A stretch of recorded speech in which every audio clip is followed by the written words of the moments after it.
Tom, can you first give a case history? Just kind of a typical case history, and then we'll talk in greater detail about what happens. All right, I can tell you the biography of a little kid from a hollow in West Virginia whose mom and dad went to Houston to find work. They thought that Houston was the capital of opportunity in America. The dad went out there to get a job, a low-level job with an oil company, brought the mother, then sent for little Jimmy and his little brother. Jimmy and his brother got to Houston on a Greyhound bus, and his dad and mom failed to pick him up. How old were they? Jimmy at that time was 12 and his little brother was 6. They spent the night in the terminal, Jimmy fending off the advances of a number of men. And then the dad came to pick them up the next morning. The parents had both gotten drunk and forgotten to pick up the kids. The boys went to live with their parents. The parents both had severe drinking problems. The dad lost his job. The mother got killed in a car wreck. The little boy was severely injured. Jimmy dropped out of school to try to hustle, was his word, money to help keep the family, what was left of it, together. The dad died, choking in his own vomit after a drinking bout. And Jimmy was the sole support of himself and his little brother. The rent was coming round, and Jimmy had no money. And then a neighbor kid said to him, "You can get $10 just for watching me play with a man." And Jimmy said, "That's queer." And his friend said, "It's not queer if the guy does it to you. If you just let it happen and all you have to do is watch." Jimmy did it. Then the man offered Jimmy $25 to let the man play with Jimmy, and Jimmy took it, so he had $35. And then he got introduced into the routine. Jimmy was little, only 12, and he was small for his age. And the circuit he went on in Houston was not the main one, which is Montrose. He went to a place nearby, an arcade called Funland. The way that worked was the boys would stand by the machines, and a man would come by. If the man offered quarters, the boy would take them, and then the man and the boy would go off. Jimmy became a professional prostitute at the age of 12. He survived in that capacity until he was 14. Was he working on his own, or was he part of an organization? He was not part of an organization. He was what they call the Farm League, and he was taking care of his little brother. His brother got killed in a car wreck when he was driving with some people, and Jimmy then was desolate and almost destitute. He used the last money he had to bury his brother. He did not want to let his last surviving relative, his grandpa in West Virginia, know the way things had gone. A reporter in Houston last saw Jimmy across the street from Funland, and a man who used to pay boys for sex then told this reporter, "I know that boy." He told a man who's a friend of mine that one time he was having sex with that little boy, and then he realized that the boy was crying, and he looked up and saw that the boy was sucking his own thumb, and at that point he had to break off the encounter. The journalist believes that this reformed man who used to use boys was his own best friend, the boy who had been having sex with Jimmy. Jimmy disappeared. His body was later found mutilated, and his grandfather was notified. The police then told the grandpa in a very cruel way that the grandpa shouldn't try to get a loan from the city of Houston. It would have cost $500 to ship the body back? To ship the body to West Virginia, because the boy was nothing but a harbor whore, or worse. And the grandpa died shortly thereafter. The whole family is dead now. Jimmy was a typical kid. He wasn't looking for this life. He found it. He needed some means of support. He took what he could get, and he came to grief and met his death. Houston is possibly the worst city in the United States for the misuse of lost and runaway boys or homeless, defenseless boys. Probably 350 or more boys are killed every year in Houston. About Houston? I would say I hear about Houston that it is the worst. That children are brought to Houston from places such as New Orleans or from other parts of the Southwest. Their life is sad. It's 100% sad. They get up, you know, 1 or 2 or 3 during the day, and they go out and they have to earn money, and they're treated bad. They eat only when they're fed by somebody else, and they never get anything for anything. They always have to return sexual favors for it. They sometimes get beaten, they get robbed, they get pushed. You know, the police abuse them, everybody abuses them. One young man got out of a car, by young man I mean the age of probably 15, maybe 16, and he got out of the car and he was just badly beaten. I mean, there's no two ways about it. He looked right at him and his face was black and blue and blood coming out of his nose and his lip was fat and he couldn't walk very well and he was sick to his stomach in the bushes and he was just very badly beaten. Evidently he had got either a bad trip or the man was on S&M or something and just kind of like shoved him out of the car as he went around the corner. Opened the door for him and said, "Get out." Any of them ever want to hurt you? That's why I watch out for them. You watch out for them? Yeah. How do you tell? You know, when they start to jump now. What, jump on you? Yeah, if they do, you know, I'll be ready because I'll be watching every time. What do you be doing then? I just be laying down in bed, letting them just watch them. But if they start to jump on you, what can you do? I always carry a pocket knife or something like that. I don't know if they'll hurt me or not. You know, I just watch out for them, just in case they do start. 9 out of 10 of them are weird. I mean, they get, you know, there was one guy that picked me up in Atlanta, and he just said, that, you know, he wanted somebody to go out and have a few beers when he would smoke a joint. And we got over there, and I was drinking this beer, and all of a sudden, you know, doing like that, you know, I couldn't even see straight. My eyes were rolling back. And then the room started spinning and I was out of it. When I came around, he had me tied up in the basement, no less. Way up like this, you know. And I couldn't even move. Did he tied up? Yeah, stretched. What was he doing to you? Nothing. He was just sitting there with this whip looking like he's going to hit me with it. He just threatened me a lot. And I was sitting there crying and scared to death. You know, because the worst they could do is kill me, you know.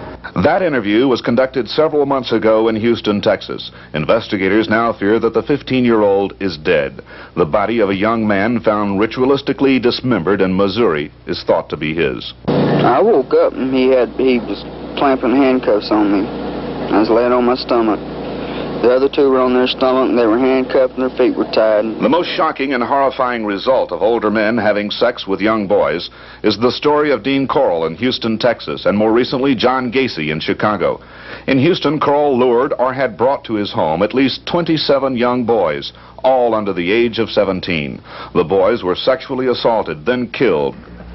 In Houston, I give the figure based on, I think, prudent calculations that upwards of 350 boys a year are killed deliberately because of this. Many more die of drug overuse, malnutrition, of suicide. The national toll per year is in the thousands every year. Kids die violently because of this. In the first 3 months of this year, 1981, 30 boys were found dead in Houston. None of them was called a homicide. They were found to be dead of exposure, dead of causes undetermined, dead of massive internal bleeding, as in the case of one child under 10 who was found naked in a Dempsey dumpster with his colon and his rectum torn apart. He was called not a homicide, but a victim of massive internal injury. He was fist raped. Yes. What is the sort of psychic roots or the nature of this phenomenon? I've been studying this phenomenon since the spring of 1979, and to the best of my knowledge, most men who seek sex from boys are not homosexuals. To the extent that they have active sex lives at the peer level, they are heterosexual. Many of them have no peer sex at all. There are gay people who are what we call pederasts, that is, men who lust after children, especially boys. But it appears to be the case that most such men are not gay, that their attraction is for young, defenseless children, especially boys, because they're more exotic and more forbidden. But it is not a matter of gay rights as advocated by practically anybody. This is a much different sort of phenomenon. The reason that the gay community usually scorns any investigation of the subject is that they know that the average person in the public will blame homosexuals and homosexuality for the phenomenon, regardless of what facts are presented. Well, this is not just a sexual thing in the way we talk about it. It's a power trip, and it's also a sadistic thing, because these kids are tortured and killed. The kind of individuals involved are down the line, almost in every instance, in the cases I've investigated, men who are very powerful, usually very wealthy, and usually administrate control over a large number of people. Wealthy Houstonians can and do obtain boys in a most discreet manner. It's gotten a little more sophisticated now. It's gotten more expensive. Higher prices are paid, and it's gotten a little more sophisticated in terms of I think the types of people who are into it, types of adults who are into it, professional people. Houston professional people? Yeah. Soliciting boys? Oh, sure. You know, I mean, you can be a millionaire in Houston, man. Yeah. You got people here that are so wealthy that they can't let anybody know what they're doing, that they're willing to pay $200, $300, $400 a night, you know, for one of these boys not to say anything about them. You know, you got judges, doctors, lawyers, politicians, advertising people involved in buying young people, if it's for an hour, for a night, or for a month, or for a year. They actually have white slavery in this country. It's a fact. And in Houston, right now, it's going on. Tom, is there any evidence that there's any connection with organized crime? Obviously, with other forms of prostitution that we know about, there are close connections. The mafia has always utilized prostitution as one of the pillars of its organizations and sources of its income. Is there any connection here that has been revealed with organized crime? Yes, when we're talking about 400 kids on the street between 2 and 4 in the morning in a city like Houston, there's very little organization. There may be a runner or a pimp who's trying to squeeze the boys a little, but there's no big businessman running a sophisticated operation. But when there is a bookstore with 40 stalls, there's often a stable of boys. That's fairly good-sized business. And there's bigger business than that. That's the call boy operations, like this one we described with the 10,000 customers. That's big business, it's crime, it's organized, but it's not the mafia. It's the pillars of our society. There is big business, organized crime. It's sophisticated, it's closely attached to the major financial, commercial, industrial, educational institutions of our society. It's run by the same people who run those. It's frequented by the same people who occupy management positions in those. It's not the mafia. It's an adjunct of clean business. It's serving the most respectable people we have in our society, the people who are the elite. I assume you can't name names at this particular time, but... Not if people haven't been apprehended yet. Right, okay. Are senators involved? U.S. senators? Well, and congressmen, do you suppose? Let me give you some information here. Now, this is stuff that has come out of newspaper clippings. It has gotten far enough to get in the newspaper, even if it hasn't been followed up. This was potentially the biggest case of all. That the one in New Orleans? Yes, a New Orleans Boy Scout troop was busted for actually being a call boy ring of boy prostitutes. The man who was the leader of the Boy Scout troop was given 75 years in prison, and then he offered to tell a story. The story he told was that the congressional delegations from 2 states, one of which was Louisiana and one of which bordered Louisiana, and, as he put it, the entire hierarchy of one of the states, as far as top political posts, were all involved as customers of the little boys. And he said he was willing to name all the names. That was a UPI story of 26 November 1979, and he never talked again. Is he in jail now? Is he in he's prison? Still in jail. He said there was 1 U.S. senator and many congressmen. Weren't there a couple, actually right-wing, new right representatives, congressmen in Washington, who were actually found guilty of molesting? Doug, I wish you were right. Congressman Robert Bauman was apprehended in February of 1980 having sex with a 16-year-old boy. For some reason, no charges were brought until September 1980. At that point, the FBI and the U.S. Attorney made an agreement to keep all details of the account out of public records. The charges were dropped on Bauman's promise that he would take a drug or an alcoholic abuse treatment program. He continued in office and he ran for re-election. He was defeated, but he said he would go on to run again. William F. Buckley is one of his closest friends. They were co-founders of Young Americans for Freedom and the American Conservative Union. The way Buckley put it was this: it transpires that during alcoholic bouts he engages in homosexual acts. He went on to say there was a complaint filed by a 16-year-old boy. And then he went on to say Bauman should resign from Congress and resign from the positions in conservative organizations because he was an embarrassment. Bauman never went to trial. He didn't actually go to a formal pretrial hearing either. Then there was Texas Congressman Wyatt, who was caught, well, actually, I take it back. He was not caught. A juvenile reported that Wyatt had forced sex on him. Charges were never filed. That's a quote. Charges were never filed, despite the fact that the boy had filed a complaint. And Wyatt said he was going to run again.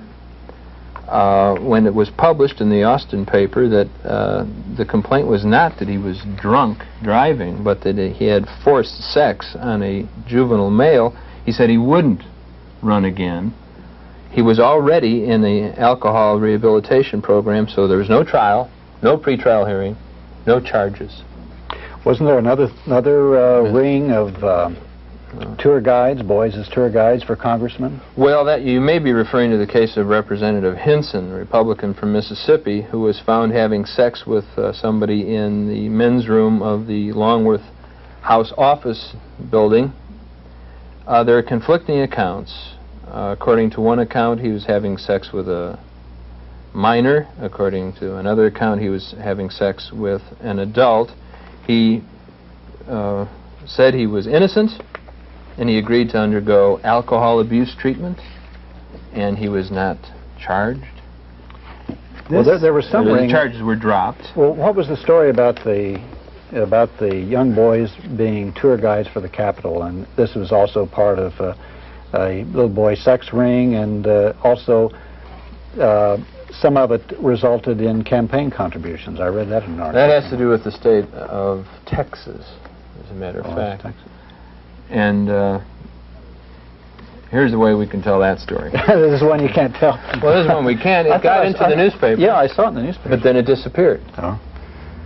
What appeared in the newspaper was a boys' home run by a Texas state representative was being investigated for charge of abuse of the boys. The state representative said that there was no abuse. He claimed that his place could not be investigated by the state because it was private, like that of Reverend Roloff. The story died and didn't appear in the press anymore. The lead that produced the initial story was that representative took campaign contributions, and then the contributors, as a reward, got to have sex with the boys in the home. And that he did this for more than himself, but for other representatives That man is out of the state legislature. So we've talked about legislators, congressmen, A senator. senators, people in the highest ranks of government at the state level. Now, are these just aberrations, or is this part of a widespread ongoing thing? I think it's very widespread. And not just among powerful politicians. We've talked about politicians. But it seems to be the case that in all high-powered professions, corporations now we're talking about too. Corporations, medicine, law, even the university, not necessarily professions with bloated salaries, but prestige, some power, influence, and above all, pressure. The men involved are susceptible to this kind of deviation. I'm working right now, like just, with the corporation. And what's that? How's that work? Well, when their executives or, their business people are in town, they're sent to our apartment and we entertain them while they're here. Okay, what's that entertainment usually involve? What do they usually demand, or what do they want? Well, it's all kinds of sex and perversions. There's no two alike. I've decided that. Everyone's in for something different, so I can't really stereotype the whole, situation. All the men want different things? Yeah, right. But we're usually in the passive side, and they're usually the dominant player.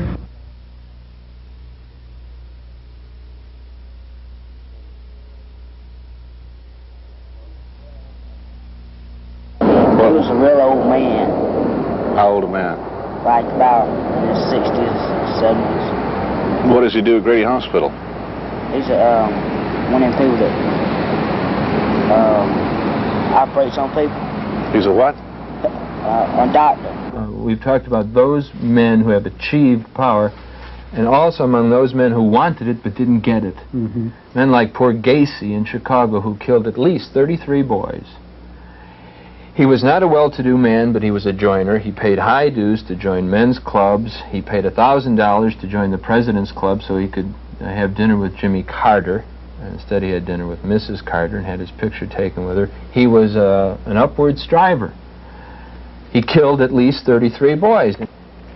He offered in his defense that he could not identify any of the 33 boys by face or by name because he had had sex with 1,500 different boys in the previous 5 years. 300 different kids a year. And most of them, as he said, were prostitutes. He didn't snatch them off the street. He went out and bought their services. And then he coerced them, as this lawyer in Washington says no one ever does. He made them captives and he killed them. What about women in the positions of power in government? You don't find women involved in this? Well, you don't find many women involved in positions of power in the American Maybe that system. explains what appears to be the fact. Women don't do this to little girls. Heterosexual women, homosexual women don't do this to little girls. Or little boys. Or little boys. I mean, it happens, but it's not common, it's not ordinary, it's not a phenomenon. It isn't a threat. If you have a little girl and you have an adult female friend, you needn't have any apprehension. But if you have little kids who are boys, they are in more danger than the little girls today. Why do you think there's so much violence caught up in this? Investigations in other cities have shown that boys 13, 14, even younger are coerced into prostitution with threats of physical violence and are sometimes shipped across state lines, shipped to the older adult men who desire young boys for sexual acts. Occasionally, these boys' episodes with their older clients ends in physical violence. There are men who seek young boys to torture and sometimes to kill. This phenomenon is not unique to America. It may not even be unique to advanced industrial urban societies. In the other places where it occurs, though, it doesn't seem to be attended by a high level of mayhemic violence. And in the United States, it is. In Islamic countries, for instance, prostitution with boys is a standard. I've been in Morocco and Algeria and observed this, and yet I've never heard any stories of violence being involved. In other words, it's an erotic phenomenon as opposed to this power or psychological. Well, there are those who would have us believe that that is the case in America. Here, for instance, is an article written by a law professor in Washington, D.C., who was general counsel to the Metropolitan Police Department. This article was written in 1981. He says, if the boys are victims, it is largely in the technical sense. It is more accurate to characterize them as entrepreneurs who, by and large, understand their own motivations. They do it for money, for drugs, for pleasure, and perhaps for some as a crude gambit for emotional sustenance. But unlike teenage girl prostitutes, they do not act out of fear. There is no coerced recruitment, no whippings, no incarcerations in their rooms, and no sweet-talking pimps with Cadillacs. That's not what I have found. So you think that's false, that Washington police chief? I think it's false, and I think it's a deliberate falsehood. Well, let's talk about, we haven't talked about the proliferation in the United States of this. We've talked about a few individual cases. How widespread is it, and what are the numbers we're talking about? Well, we know this, for instance. This is a standard. 500,000 kids run away or are thrown out of homes every year in the United States, and the majority of them are boys. Another thing that the President's Commission on Obscenity found, this is the commission that Richard Nixon repudiated, it mentioned in passing that child pornography was a phenomenon of the abuse of children, and then went on to say that for every female prostitute of any age in the United States, there are 9 boys underage who are prostitutes. That is a finding which is debatable and is a speculation, but it went unnoticed. I think, though, that if you get in a car and prowl the streets of the capitals of this practice, Houston, New Orleans, Atlanta, Chicago, New York, Los Angeles, and to a much lesser extent, Austin, our state capital, and Washington, the nation's capital, you'll find that boys are the ones hustling more than the women. Mark, some of the research that you did in Austin here that started off your involvement in this issue indicated that there was a possible ring of homosexual boys in Austin. Could you tell some of the facts on this case? Well, my interest in this whole issue originated when, as a reporter for the Daily Texan, we heard through the grapevine that a pharmacist here in town had been busted. And I don't remember the original charge. I'm not sure if it was abuse of a boy in a home. I guess it was abuse of a, that's right, abuse of a boy in a halfway house. Well, the thing that interested us about the case was that the police had later found in his home a file, an index file, of anywhere from 200 to 500 names of young boys in around the Travis County area and counties accompanying Travis County. And it had their names, phone numbers, parents' names, in many cases, sexual statistics on the personnel, height, age, weight, and in some cases preferences. And that sounded like an astounding thing to us, that there should be somebody traveling around, and what he did was he would hang out at high schools and offer the drugs that he had available, as he was a pharmacist, in exchange for sexual favors. Well, we followed that up, and somewhere down the line of judicial scrutiny, the evidence was lost, or disappeared, or was unable to be retracted, and it complicates from there. But that's how we got. Well, Anderson, his name was Anderson, Robert Anderson. He was found guilty of one charge and sentenced to 2 years in prison. And then he skipped. He was still not incarcerated. He skipped, and he's never been found again. Was there any indication that he was involved with other men who were participating in these favors? In other words, what would the point of him keeping these cards be? unless there was some sort of business or organization. He was an agent, and he had quantities of drugs. Mark didn't mention that he listed next to the name of each boy that boy's personal drug preference. And he also had a very large quantity of muscle relaxants to administer to boys to make sex easier for the men. Not only that, but there was also the names of several well-known business men in the Texas community that, for obvious reasons, were contacts. Okay, what about, you talked about Boy Scout groups and boys' homes. What about these? Well, a boys' home is an ideal place if you want to get in on an operation and get hold of some vulnerable kids. It's an ideal place to do it. In San Antonio this August, 2 men who were supposed to be Catholic priests were arrested for sodomizing 50 boys, ages 3.5 to 14, that year, and they had had several hundred boys in the past 3 years.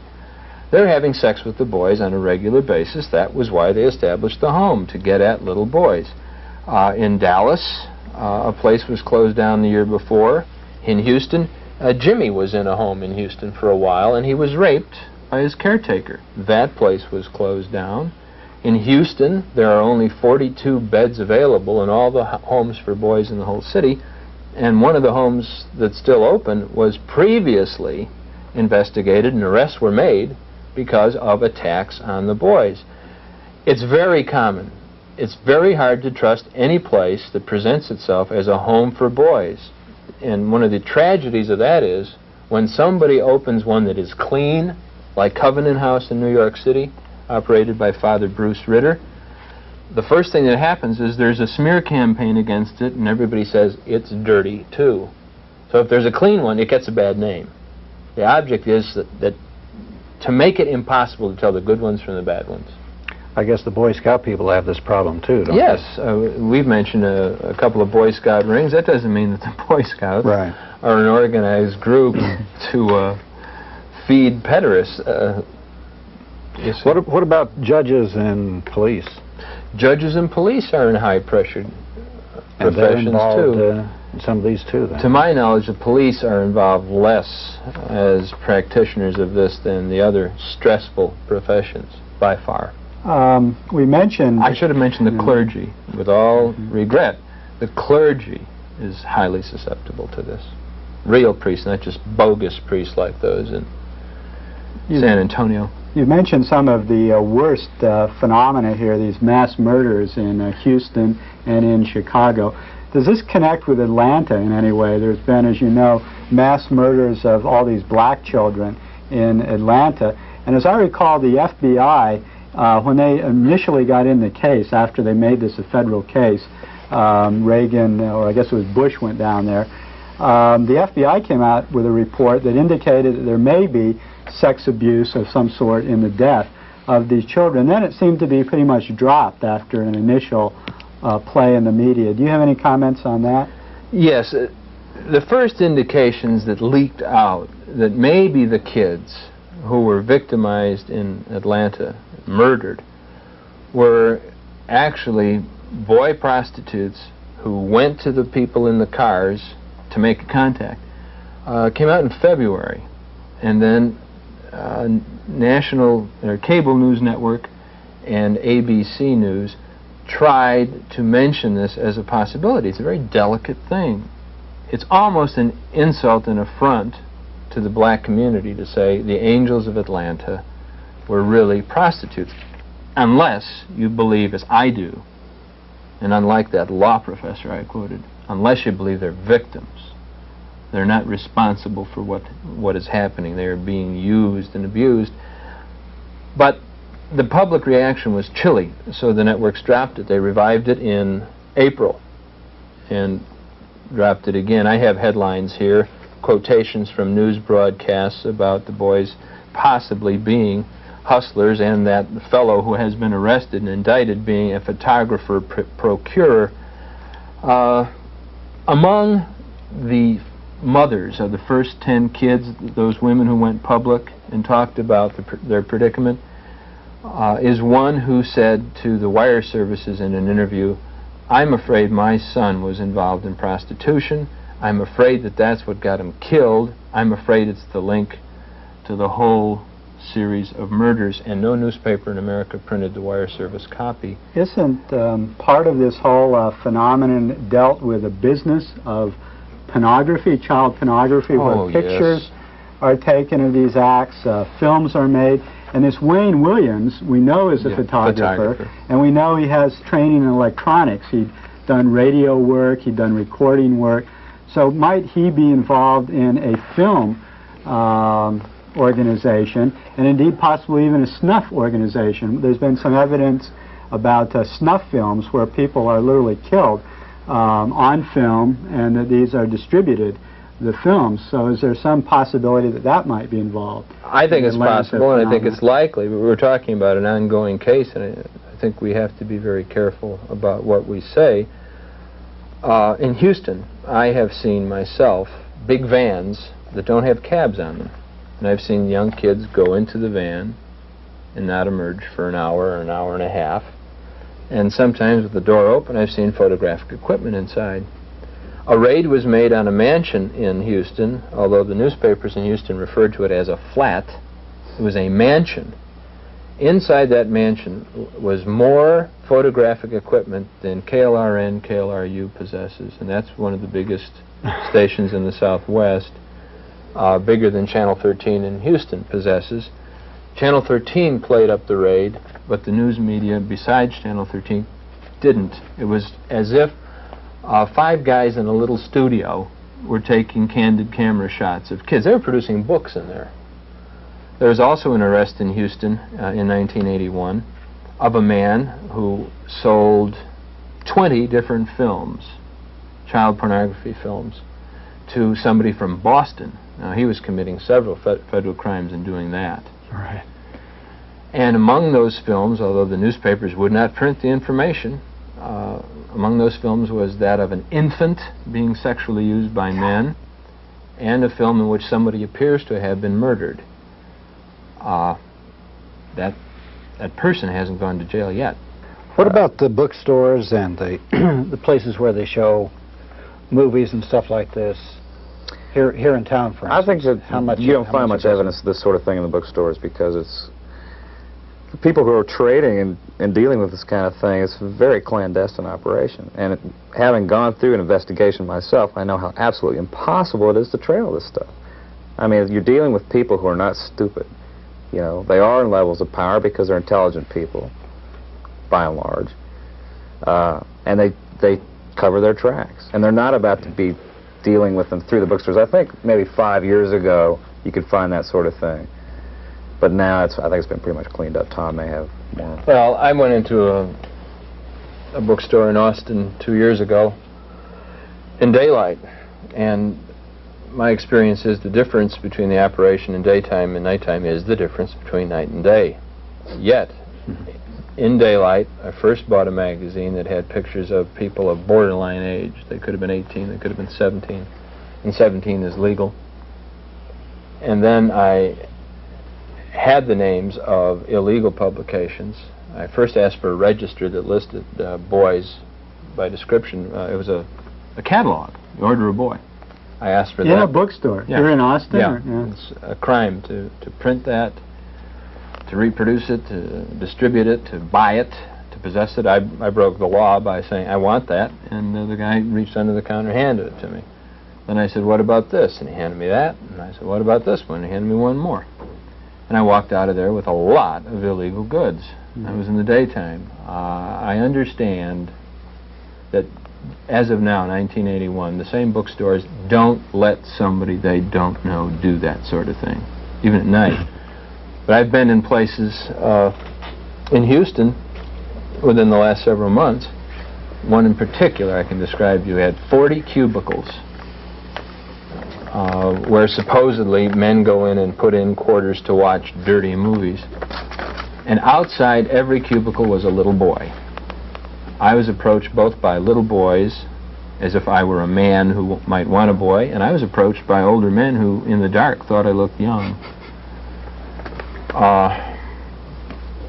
That was on a weeknight, not on Friday or Saturday, in Houston. When I started following up some films that we heard were circulating in the Houston area, I called an old friend of mine while I was investigating another case involved in this, because we heard that it had been viewed by the district attorney's office in Houston. This friend was a good friend who I'd known from bars, you know, I mean, in a very social atmosphere, not a professional one. And I called him to ask about if he had heard anything about this film or viewed it himself, perhaps. He answered the phone. I said hello, and we chatted for a moment. I said, by the way, have you heard anything about this film? And he cut me off and said, I've never talked to you before in my life. Boom. And I've never talked to him again. And I've known this guy for a couple of years. And as soon as I mentioned that film, it's like... When Boys for Sale was shown on TV, it was shown first as a nightly series, and then there was a summary program. The biggest bank in Houston withdrew its advertising from the show and from the station because it showed that program. Wow. And the bank managed to get the other advertisers for that program to withdraw their advertising. And if I might interject this just for a moment, because it ties into the power problems. I remember originally with the Robert Anderson, the pharmacist we talked about earlier, one of the items found in his apartment was a wallet, or checkbook, I guess, with a student's address and name on it. Well, we started to make some phone calls and try to contact this person. We finally got through to his father, and it turned out it was one of the major banks in Dallas, and his father was the bank president. And we thought we had a hot lead going. And next thing we know, a very, I can't mention names here, but a very powerful law enforcement agency head called us. We were asking about this individual's name in Dallas, and he called us back and said, and it was so cryptic that it was unusual, he just said, all I can say is, forget Dallas. You know, like, don't touch it. Mm-hmm. A Texas House committee has been charged with looking at the problem. 2 public hearings later, the committee has been unable to make any serious progress. Its budget was slashed from $80,000 to $15,000, hardly enough to do an honest probe. And the committee chairman admits to knowing of the problem in Houston, but says he's been told to back off.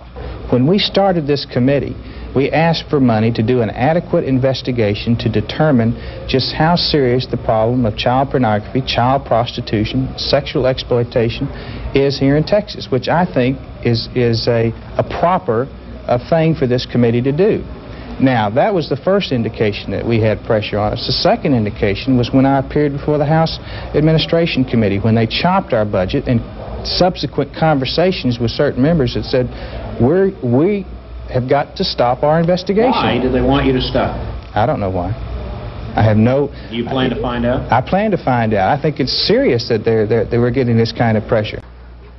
Let's continue talking about this situation. You have a story here which kind of is good for several aspects of who's involved, what happens to them, and what doesn't happen to them. Okay, I'll read a wire service release which came out of Dallas, and which said at the top, broadcasters note nature, repeated, broadcasters note nature, and also said, note discretionary material. Here's the copy. A 30-year State Human Resources Department employee has been arrested in Dallas on charges of sexually abusing a child. The Department of Human Resources officials say 55-year-old Howard Ray Parker was suspended yesterday from his job as Medical Services Programs Director, that's statewide. Police say they found 200 to 300 pictures of nude boys in Parker's home. Wow. Officers say a 16-year-old runaway boy alleged Parker had sex with him while he lived with Parker. A spokesman for the Department of Human Resources in Dallas says the 30-year veteran employee charged on sex offenses has been suspended without pay. It goes on to say that this is routine procedure. It repeats that he's charged with the abuse of a child he picked up on the street as the kid was hitchhiking. says that the boy alleges that Parker kept him in that apartment of his for a month, and that Parker repeatedly attacked him during that time. Police say a search of Parker's house uncovered 200 to 300 photographs of boys in various states of attire, and many showed them engaging in sex. Now, it happens to be the case that those boys were charges of the Department of Human Resources. And here's what happened in the case. Mr. Parker went under the care of a psychiatrist. The psychiatrist said that prosecution would be damaging to Mr. Parker and prevent his recovery. The judge took that into consideration in the pretrial hearing and let him go. And the state of Texas paid for his psychiatric care, and they returned him to the job after his rehabilitation. He went back to work. He went back to work. What about the kids? Did they do anything to rehabilitate them? Whatever they were supposed to be doing in the first place. Let's take a look at the children involved and their lives. Robin Lloyd, author of For Money or Love, the definitive book on boy prostitution in America. I think that it's been described as a national horror. I don't think it's a national horror. I think it's a national tragedy. My findings are that the boys that get into this, as described in the title of the book, For Money or Love, they're not really in it for the money. I think that they're in it for what they perceive to be adult attention or adult affection. That's where it becomes a tragedy. If you take a 12-year-old boy who comes into a strange town, he's broke, he's cold, he doesn't have anything, he's hungry, and then the other street boys will tell him, hey, you know, you've got something you can sell. And he finds he has this marketable commodity I mentioned earlier. So now he goes to the apartment with a strange man. They go to bed together. The next day he's out on the street, and he's looking for now the same kind of protection that same night. Their life is sad. It's 100% sad. They get up, you know, 1 or 2 or 3 during the day, and they go out and they have to earn money, and they're treated bad. They eat only when they're fed by somebody else, and they never get anything for anything. They always have to return sexual favors for it. They sometimes get beaten, they get robbed, they get pushed. You know, the police abuse them, everybody abuses them. What do you do with the money? Spends on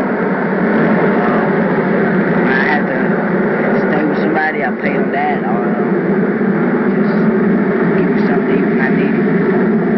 And I buy me some shoes or some socks, whatever I need. How much you guys getting for trick? You gotta be able to make some bucks. We gotta get more than $5. Trying to use some money, but when we need it bad. $20 for the day's over. Oh, no. So I can make money, man. There's no other way. No other way you can make money? That's true, there ain't. Can't find no Coke bottles around these days. People already tuck them all up. 14, I can't get a job. I ain't gonna get a job. Yeah.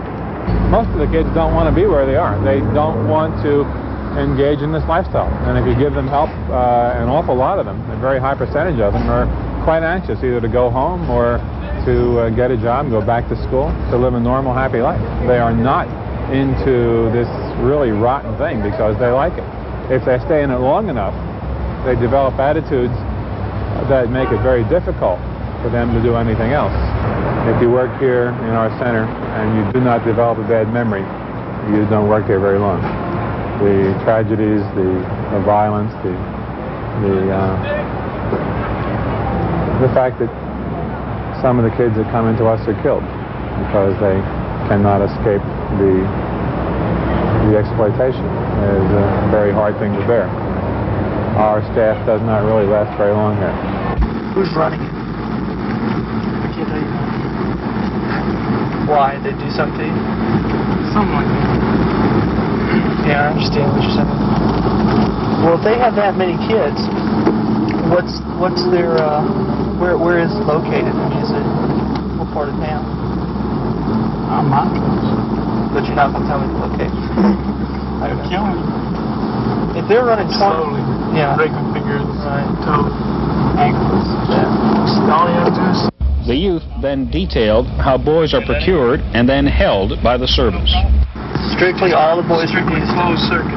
All the boys from Houston.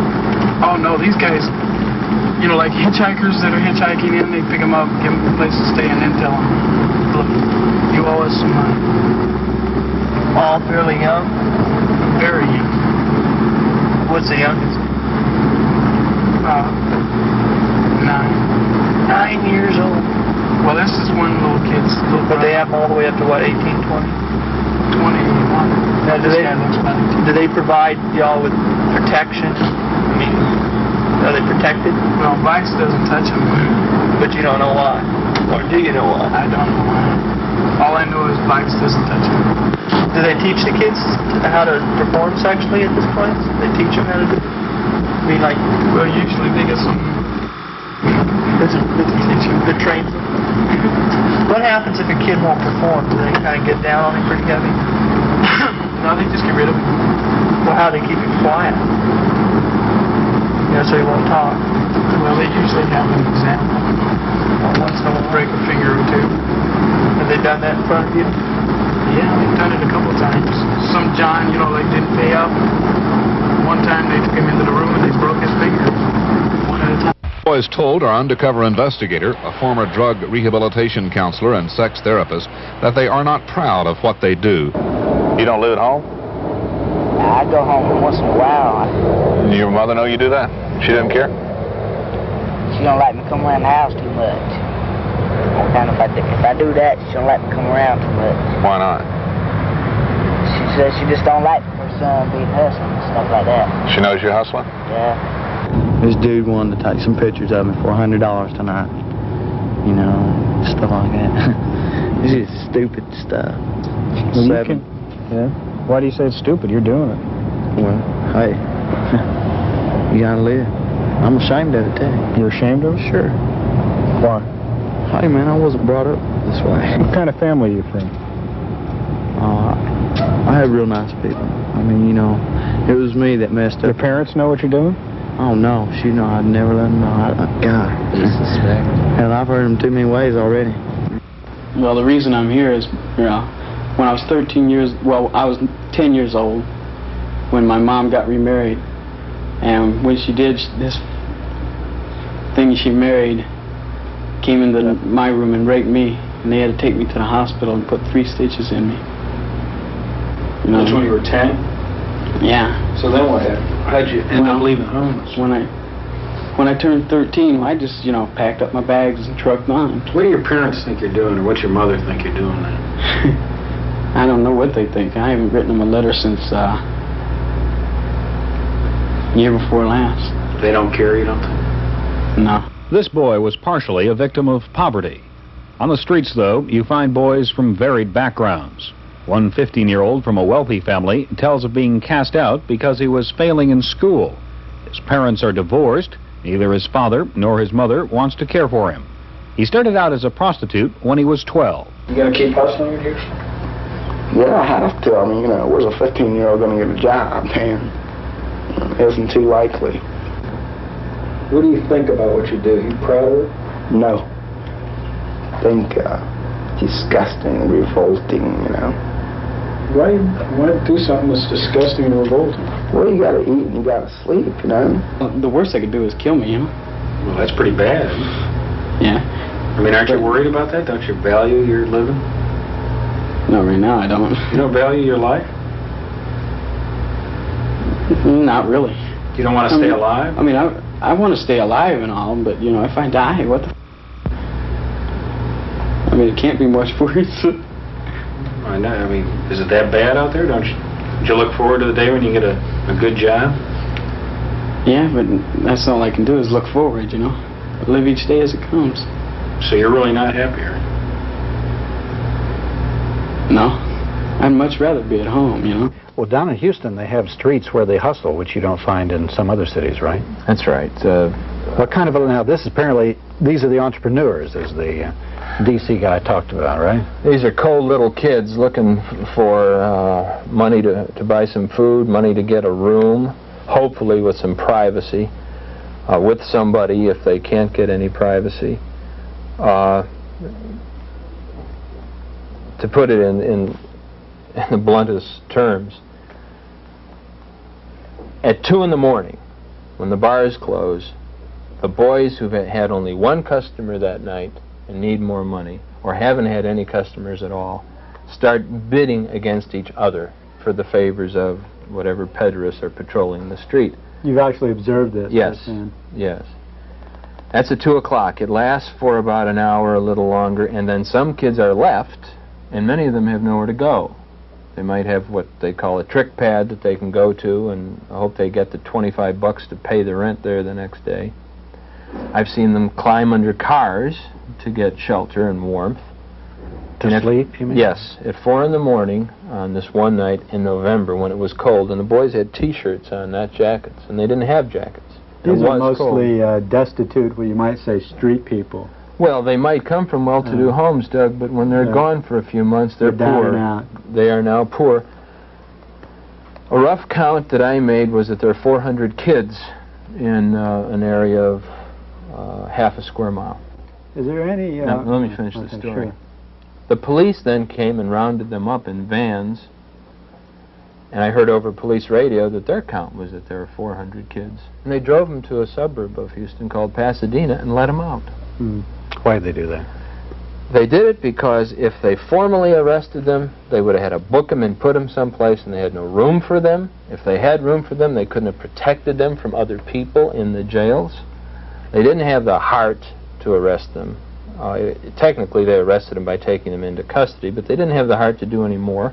They wanted to clean up the street because this was the week before the national election in 1980. They had no place to find shelter for them because there were only 42 beds in the whole city, and some of those were questionable as to their safety for the boys. So they took them for a ride and let them out. They didn't have anything else to do. Tom, is race a factor here, and if so, in what degree, what extent? It's a factor in a surprising way, Frank. We've already mentioned, but maybe not emphatically enough, that these kids are poor. Once they're out on the street, even if they come from middle-class families, they become poor. But overwhelmingly, the runaway kids are from poor families, from struggling families. You would assume then that they would be heavily minority kids. This isn't the case. Overwhelmingly, the kids who are throwaways, runaways, who hit the streets and work in the life are white. Part of the reason is that the market among the well-to-do men for boys is a white market. The men want white kids. They don't want Chicanos. They don't want black kids. They want white kids, fair kids, Nordic-looking kids, the ideal type. What about wealthy black or Chicano males? They also tend to prefer white kids. You can find in what's called the Farm League, in the parks, on the streets, at the curbs,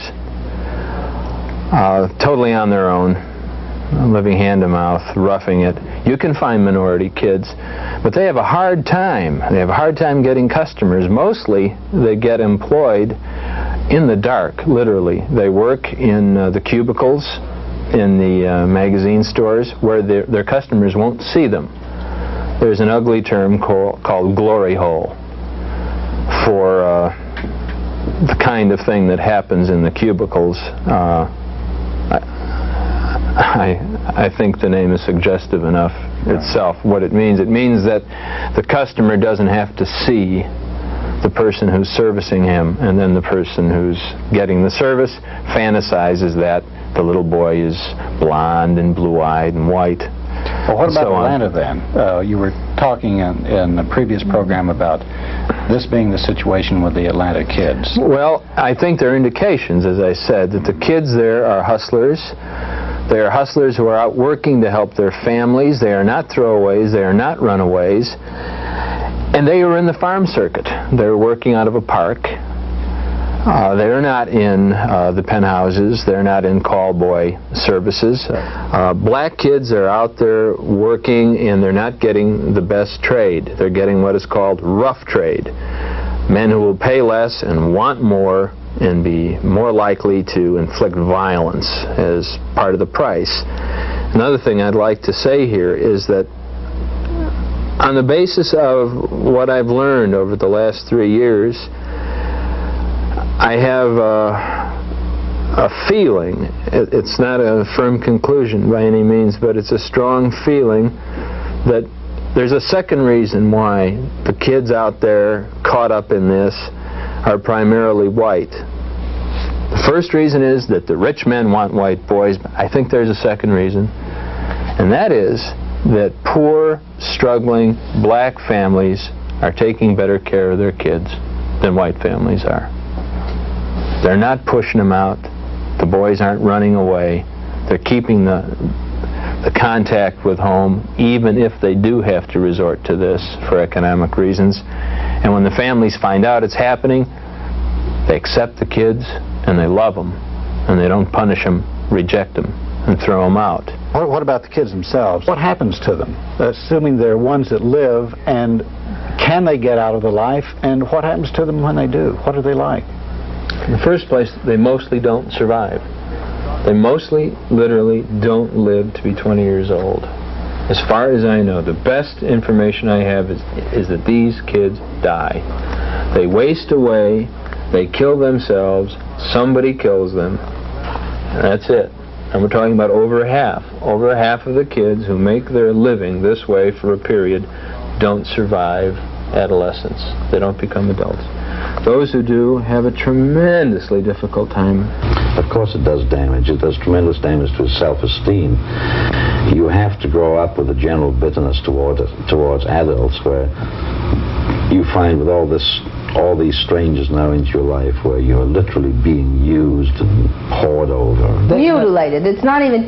Damage is a quiet word for the mutilation of a child's spirit. We cannot take a 7 or 8-year-old and think that 7 or 8-year-old has the same sexual needs and drives and concepts as you and I. We have to realize that children see things differently, use material differently, and have different ways of integrating experience. Children cannot integrate anal sodomy at 8 or 9. The fact is, it's all they know how to do. It's all they're good at. I came to know very well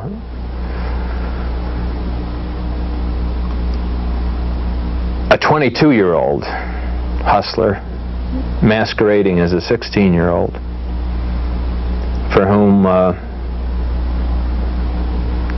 friends and I were able to find a job. But it wasn't a good enough job for him. He knew the risks. Over the years, although he was white and blonde, he had to do more and more and more for less and less and less, turn more and more tricks a day. As he got older? As he got older.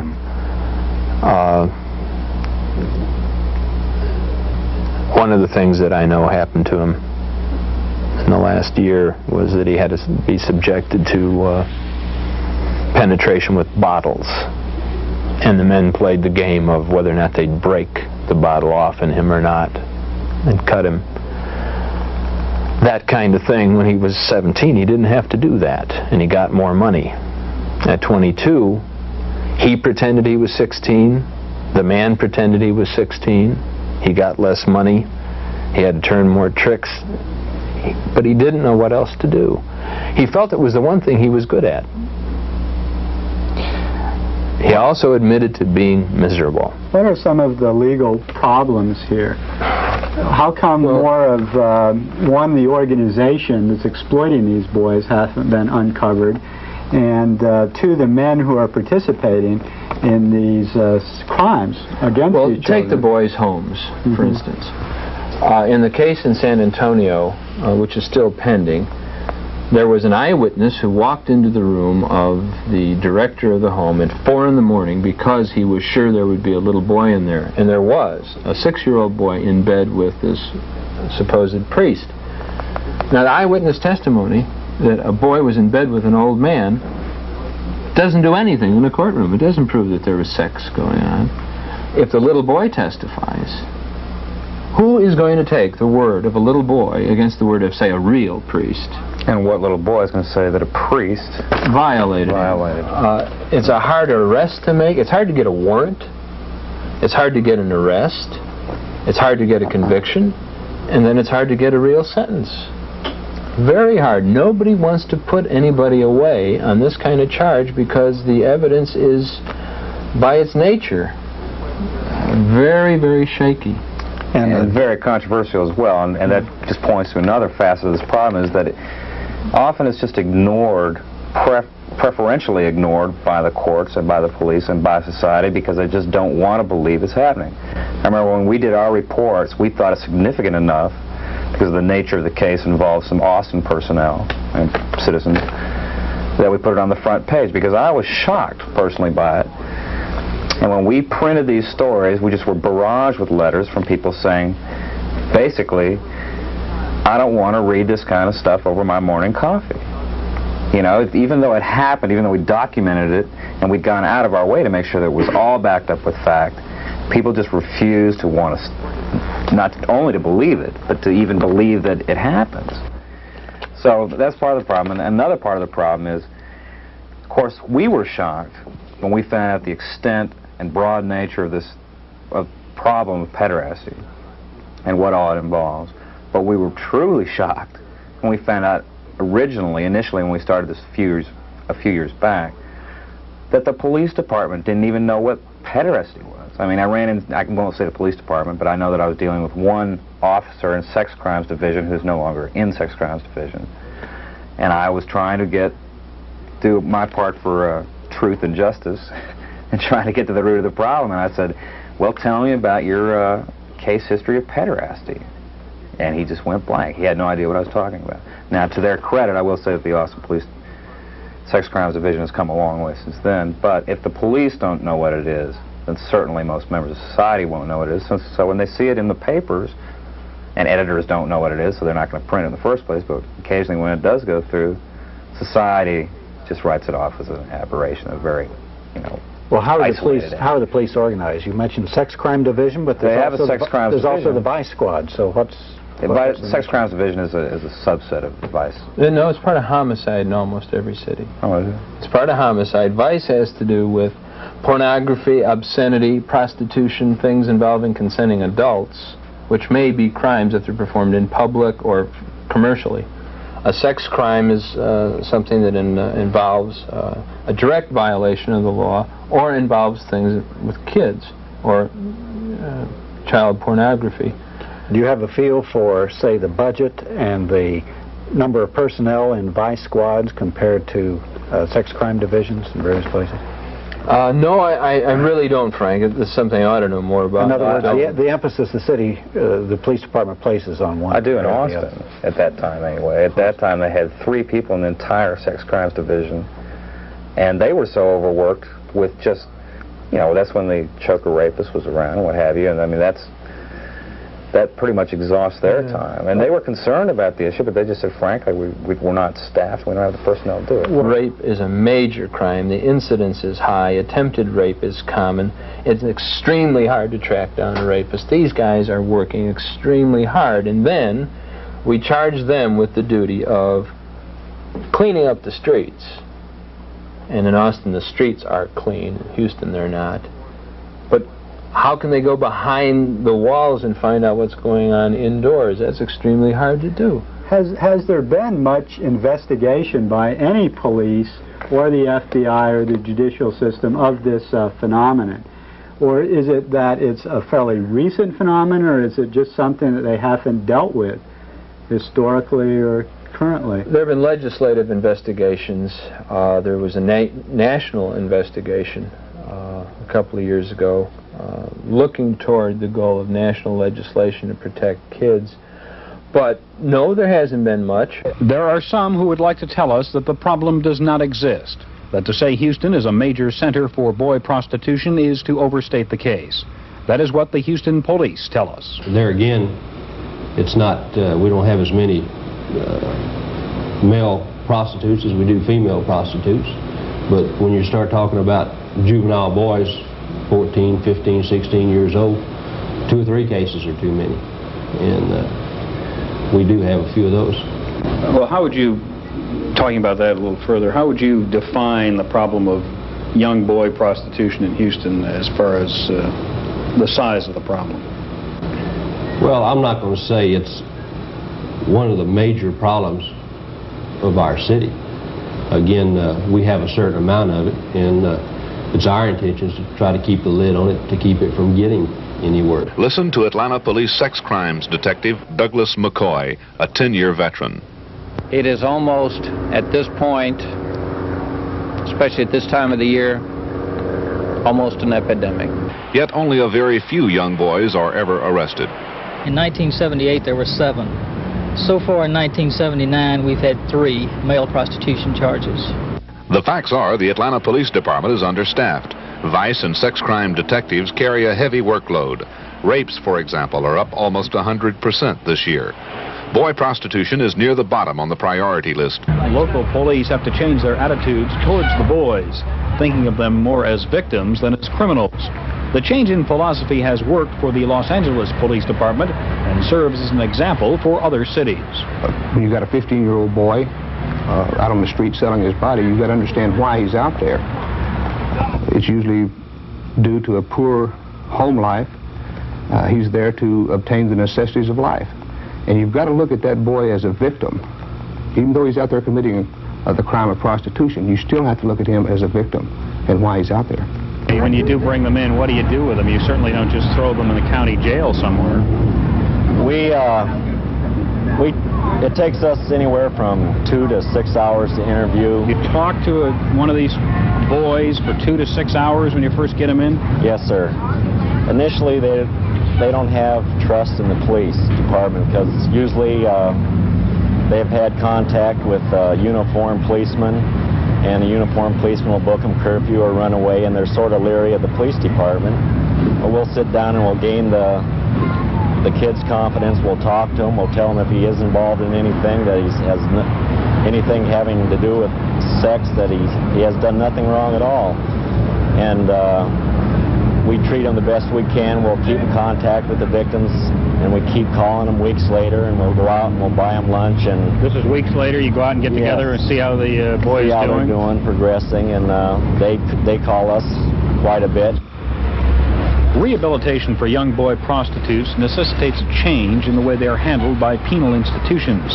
In San Francisco, boy prostitutes from around the nation congregate near some of the plushest hotels. But in San Francisco, a boy prostitute who was arrested is given special treatment. Sheriff Richard Hungisto has set up a new program to deal with young boys. The heterosexual inmates are very likely to abuse, to rape the younger person or the person they think has had homosexual experiences on the streets. They will take advantage of them by force, and sometimes they will be very, very brutal. It's a problem amongst children, juveniles, and adults. So what has been your answer here? We house the gay inmates separately. We don't mix them in with heterosexual population just for that reason. And of course the same thing is true with juveniles. So as you view this problem and people like this come in off the street, how do you handle it? Well, what we do here is to do what we can to make sure that if there are any psychological problems that they're dealt with, and also to try to aid them with post-release help, giving them opportunities as much as we can to find a job, to have a place to stay, and to get back on their feet so that they don't have to sell their bodies to make money. Here in Austin, the sex crime unit now is, to my observation, a solid unit doing the best it can. And they have something that's rare in the whole state. They have an officer whose sole job is to counsel the victims of sex crimes. She's an old student of mine, and a friend of mine. Her job was funded by the U.S. government. She lost her job in the Reagan budget last month. And she had to lobby in the city council to get retained as a police officer. They've retained her for a year. But the overall budget was cut, and her job, will remain in jeopardy. And it's a vital job. If I could just add to the problems of investigation and how Tom and I learned about all this. We just finally realized that Tom, thankfully, has carried on and updated the material and kept a close look. My full participation only lasted for a period of about 6 months to a year. When you were a reporter? When I was a reporter. And myself and another former editor of the Daily Texan, just as soon as we got hooked on it, I mean, as soon as we found out what was going on, we went after it with entire abandon.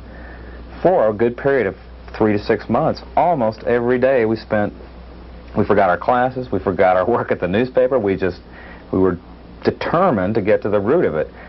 And after 6 months, we had touched the tip of the iceberg, and we realized at that time, after spending inordinate amounts of time, money, and energy, which we didn't have to spend already, that we needed to be funded by some sort of organization much larger than ourselves, and a staff much larger than ourselves, to continue it to find out really what was going on. So I can see how law enforcement agencies, with what little funding they have, particularly during a tax time such as ours, that it's hard to do.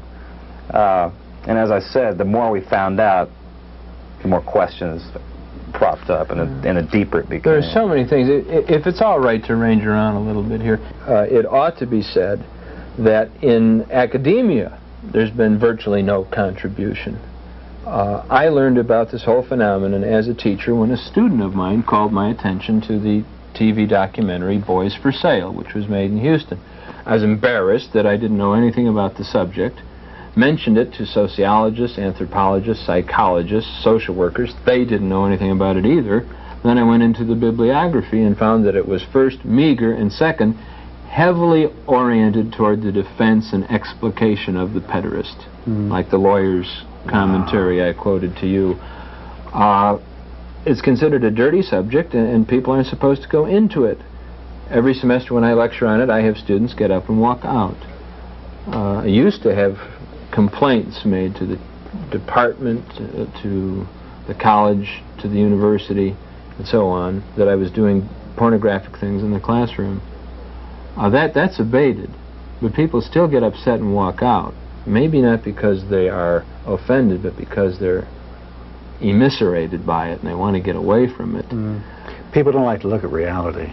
Well, especially as real as it. This stuff is horrible. At any rate, if the police department from any major city went over to the major educational institution in its area and asked for a contribution from the faculty, that faculty could contribute practically nothing. Academics have been not necessarily remiss, but they have been oblivious to this. Can I ask you, unless it would compromise your information system, how do you go about getting your information?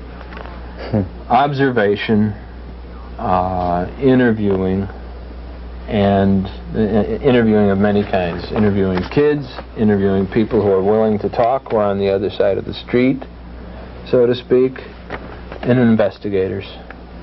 Have you written any books, or are you planning any articles or studies on this? I'm working on a book, and I expect it will not be the last book that I'll write about the subject, and I'll be teaching a course on it in the spring, and as far as I know, it'll be the first one ever taught in an American college. Can we talk about the mass media treatment? We've kind of hit on it here and there. From what I seem to get, the electronic media, particularly a couple of TV stations, have done most of the work on it, and the newspapers haven't done much. With the exception of Mark and Gary Fendler. Right, with the exception of the Texan. Well, it's interesting. Throughout all the things that we did, we thought, and perhaps we were in a minority, but we thought it was information that was in the best public interest to know, or at least be exposed to, was not touched by any other local media in town. Do you have any explanation for this? Why didn't the Austin American-Statesman pick up on it? I really don't know. Or the TV station. Did you ever take it to them? But actually, I think the Statesman did run one or two. I think they ran the initial story about Anderson, the pharmacist being busted, and that's what sparked our interest. And of course, and they dropped. Did you ever talk to the reporter that did that story and see why they didn't pursue the... No, I don't think I did. I think we got so wrapped up in what we were doing. What about down in Houston? Is there any evidence of pressure to keep the lid on down there? Well, when Boys for Sale was shown on TV, it was shown first as a nightly series, and then there was a summary program, which you'll have excerpts of. The biggest bank in Houston withdrew its advertising from the show and from the station because it showed that program. Wow. But they didn't withdraw it until the last... Not the last minute. They kept saying, if you don't kill that program tonight, we're going to withdraw our advertising. And they did. And the bank managed to get the other advertisers for that program to withdraw their advertising. The Houston Post and the Houston Chronicle, again, that story I mentioned in the previous program about the bust of this mansion with this incredibly elaborate film studio in it, emerges in the Post and the Chronicle as a little place with some cameras. Yeah, and the problem is not so much that the incidents are ignored, but there's never any follow-up. There's never any investigation. They just take the easy way out. Something happened, boom, it happened. Next day it's forgotten. What we need in the media is follow-up and investigation on everybody's part, so that we'll become sensitized to the issue. You had some threats of physical violence also when you were doing this investigation. Well, did you not? We were working with some people from Houston who knew a lot more about it than we did, and they, of course, counseled us and said, beware. I had my windshield broken in. I mean, a brick thrown through my windshield. I don't know if that was entirely coincidental. I sincerely doubt it, just because of the timing and nature. Well, this may be one very good reason why there hadn't been a lot of investigative reporting now. Tom can relate a story in Houston. The shotgun incident has had some problems. Well, the moderator of the show, Boys for Sale, had a shotgun go through his window, and then another one go through his that is the window of his home, and then another blast go through the windshield of his car as he was approaching the car to get into it. That kind of signal usually is sufficient to warn a person off. Any one of us in the country, and there aren't very many of us who have worked intensely on this for a period of years, has received threats and has been subject to at least feigned attempts. And the idea is that should scare us off. It has worked with a whole lot of people. The day after Part 1 of Boys for Sale was cablecast, Tom Philpott's van was vandalized. The tires were slashed, and the accelerator was jammed to the floor. And then the following week, Tom was shot in what appears to have been an assassination attempt. Has anybody been killed? Actually, what about the guy that wrote the book that he got a shotgun blast that did wound him, I think, pretty seriously, didn't it? Well, what then should society do about this? How can this problem be dealt with? Well, it's a tall question. Yeah. Law enforcement has to be activated, and it has to be supported, and it has to be seen through the end of the procedure, so that you don't have congressmen pleading not guilty or nolo contendere and getting no penalty. The kids who are rescued in this process have got to be cared for and helped, and no one really knows how to do it, but it's got to be done. A way has got to be found. They've got to be helped. And then most obviously, we've got to find a way to reestablish a society which does not throw up, literally, 500,000 kids a year onto the city streets and leave them there to be hurt. American families have to have support. It's good enough to say to families, love your children, but they have to have the wherewithal to care for their children, and obviously American families do not. These kids are not minority kids in the main, but they're mainly poor kids. They're from hard-driven, hard-living families. And it's so very, very sad, and it's so sad that we need to respond to them. We people who've got our stuff together and who think we know a lot about a lot of things, we just need to reach out to those kinds of kids. We need to go out there and find them. How quickly can a city like Houston move in this area? Well, we can move as quickly in this area as we have been in other areas. We can build a $1 billion Houston Center downtown, then we can certainly move quickly to solve human problems and problems of people. Father McGinnis, do you see a role for big business in Houston in this plan? Yeah, one role is money. You know, and let's face it, a lot can be done with money. A lot of alternatives can be offered if we have the money to pay for them. And there's enough excess money in 10 corporations in this city to do anything we would want to save every one of these kids. Shocking as it is, when you put it in perspective, maybe it's really not quite so unexpected considering the history of what the people have been subject to, who have been under the control and rule of these people, and you start to think about what's been done to the Indians, the terrible working conditions that people lived in for years and worked under for years, the dangerous condition, the pesticides that people are forced to ingest, the lack of safety in the places where we work, wars where people are slaughtered.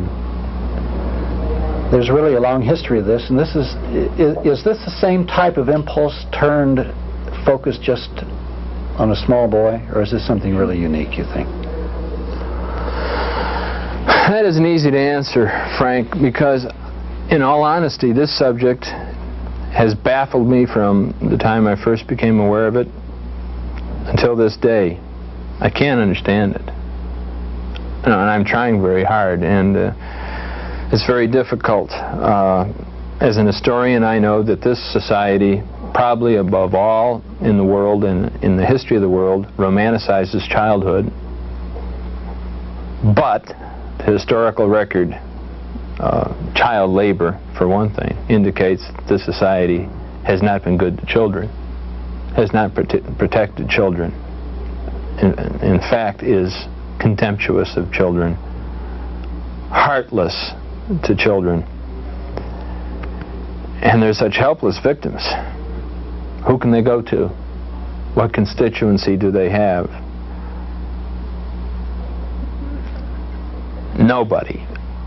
The heartlessness that goes into it is certainly somehow connected with the heartlessness which ground up the Indians, black people, immigrant laborers, poor people in general, which is motivating the cuts in social programs today. Blindness to the actual living reality of people's situations. Yes, it's connected. But this is it's about the most hair-raising thing I think I've encountered in studying the history of my country. The slaughter of the innocents. It's the greatest slaughter of the innocents since Herod. And it goes on and on and on. And when the public gets a hint of it, nothing happens. The case of Price Daniel is instructive there. It came out in the custody hearing of Mrs. Daniel, who admitted to shooting her husband, that he attacked their son, and there was testimony that he had relations with other adolescents. There wasn't any inquiry as to what that might mean for society. Price Daniel is one of the major names of Texas. And all these other names that we've mentioned of people who have been caught and let off. There doesn't seem to be any willingness to make the connections which you have implied and face them. And it's time we did, right? Yeah, you're damn right, it's time we did. There needs to be police action. There needs to be action in the academy of which I am part to study this. There has to be rehabilitation for kids, and most of all, American families have got to be put on a footing where their children are not in jeopardy of being lost in this way. The whole society has got to answer for this, do something about it. If we don't make this move, what do you think the results would be in Houston? It'll get worse and worse and worse. There'll be kids killed in the dead of night and dumped on the highway like they are right now. It'll get worse. It'll never get better. You don't sit back and see something like this. History has proven that. And just watch it and it gets better. It'll get worse. Much worse.